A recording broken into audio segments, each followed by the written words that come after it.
போ, அப்படியே திரும்பி பார்க்காமலே போ. அப்புறம் எதுக்கு நீ அந்த கிரீட்டிங் கார்டுல ஐ லவ் யூன்னு எழுதியிருந்த?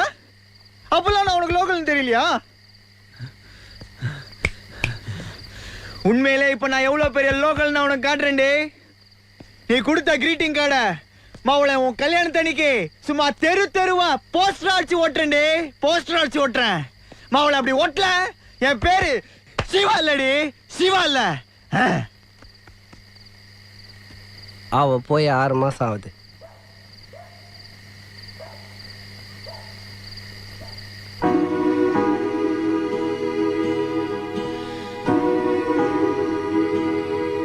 நீ சொல்றது கரெக்டா மச்சி. ஒவ்வொரு பொண்ணுக்கும் ஒவ்வொரு ஃபீலிங் வச்சு. நல்லவங்க டைலாக் ரீச் ஆகும். என்ன கொஞ்சம் லேட் ஆகும். இப்போது உனக்கு ரீச் ஆச்சு. வா.